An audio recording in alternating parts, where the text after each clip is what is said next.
I'm Don Lindner with WorkSpan TV, and with me today is Mary Steele, who is going to talk to us about her first experience with the say-on-pay process at her company. Mary, as Director of Compensation for Delta Airlines, what was your role in the say-on-pay process? We put together a team which included myself from Human Resources and Executive Comp, also someone from our legal staff, our finance and accounting team, investor relations, and of course we included our executive compensation consultant. So it was a group effort. And because of the fact that my responsibilities include executive compensation, I got to be one of the primary drivers. So you were more or less the coach or the captain of the team? Co-captains, yes, with the legal staff. Great. So tell me, how did your shareholder vote go? Don, we were so very pleased. They voted 99% in favor of our executive compensation program.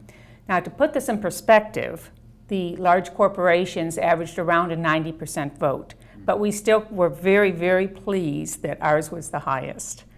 That is pretty amazing, 99 out of 100. What do you attribute the success of this vote? Well, actually, there's several things that played into this. First of all, we had the fact that airlines themselves are very, very conservative when it comes to compensation. So we don't have some of the egregious pay practices and outliers that some general industry has. We also had a perfectly good reason why our CEO had an increase in compensation, even though our stock price went down. And that's because we had a merger that almost doubled our size, and we had a very successful merger integration. So that was one of the reasons. Another reason is that our package is built around pay for performance. And that, of course, is something that the investor likes to see. Mm-hmm. And then third, like most other large companies, we've been paying a lot of attention lately for the last few years to what the proxy advisory groups and what the investors say they don't like companies to do. And so we've modified a lot of our programs in light of that. How have you modified those programs? Well, for one thing, we did away with all excise taxes for golden parachutes. And we didn't even just grandfather them in and say no more in the future. We actually took away some of the excise taxes, which was unusual. We also discontinued some post-retirement life insurance benefits. We took away tax gross-ups on most of our benefits. So there were several things like that. We changed from a single trigger to a double trigger for our change and control agreements. That's quite a few changes you made to your plans to accommodate the say-on-pay vote. How was that received by your executives? At Delta, that actually went very well. The executives are very conscious of our image, and we have so many people who fly our airplanes that we don't want to be an outlier. We want to have good corporate governance. We want to have the best practices. So they were very accepting of it. How did you identify what your investors were looking for or were thinking about when you went into this say-on-pay vote? This was probably the most fun I had during the process. We checked with 10 of our top investors and asked them if we could either come visit them or spend 30 minutes on the phone to talk to them about the say-on-pay vote. We ended up talking to half of them. The other ones said they just simply didn't have time, but they didn't have any worries about Delta. But those that we talked to were very gracious. We would ask them their views on say-on-pay and what were the things that were most important to them. Many of the things that they mentioned were things we had already modified in our plan, so it gave us a great opportunity to educate them on changes we had already made. They also gave us some good input. They all said they would recommend an annual vote, which we had already decided we would go the annual vote way.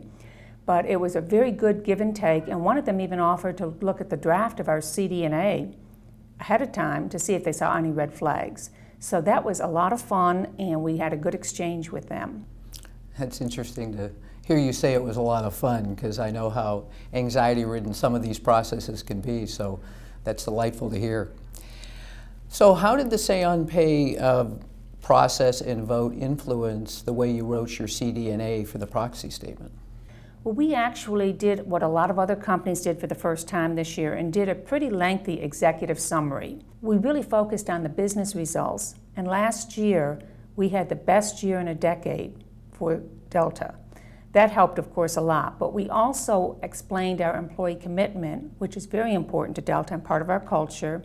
We hit head-on about our CEO pay, the fact that it went up even though our stock price went down, and said why.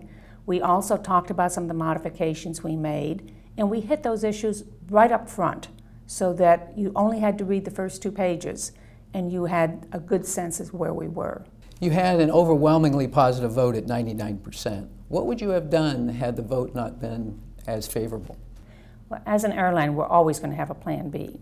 First of all, we monitored the results of the ISS reports as they come out on the different airlines, and we could see that there really didn't appear to be anything that was going to be difficult for us. Then when we got our actual ISS report, it was fine. We then monitored the vote as the votes were cast, and they were all trending in the right direction. Now, if that had not been the case, we would have reached out to our institutional investors because they really did control the vote. And we would have met with them, or we would have talked with them, and we would have pled our case to them to explain why it is we felt that they should vote in favor of management. We did not need to do that, and we were very pleased with the results of the vote. So your initial process was to reach out to shareholders. Yes. And that worked. Yes. Had the vote started to come in not favorable, you would have done some more of the same Yes. kinds of things, because that's the right thing to do to find out what is going on with your shareholders and what it's going to take to get them to vote positively. That's absolutely correct. And we would have gone back to the ones we'd already talked to first, because we had started to build a relationship. And I will next year go back to the same people so that we can build those relationships. You know, it's interesting, there is some talk these days about there being what's called a, quote, 5th analyst call.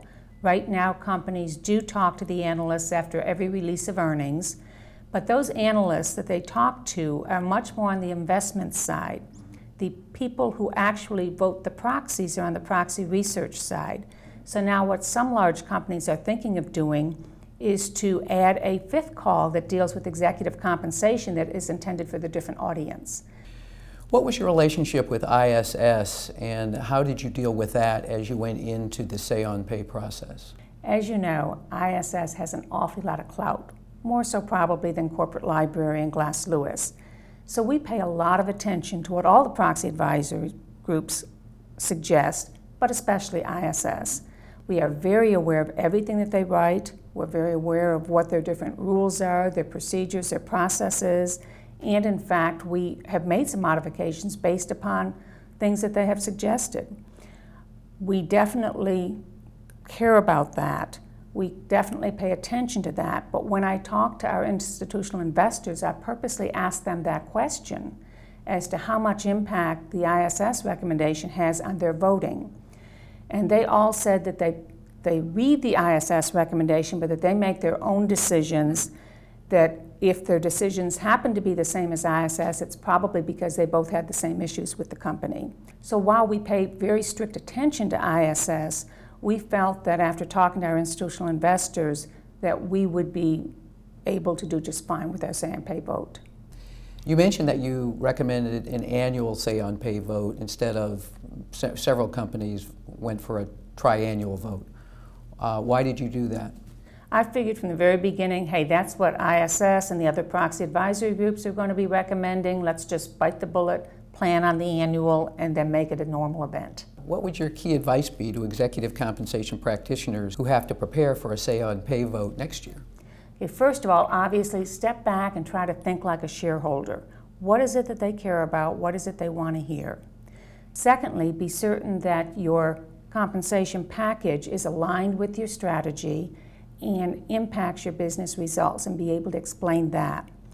Third, be very upfront about any situations that you think may cause alarm or may cause concern, and address them right up front. I want to thank you, Mary, for stopping by and talking to us about your experience with the say-on-pay process. This is Don Lindner with World at Work and WorkSpan TV.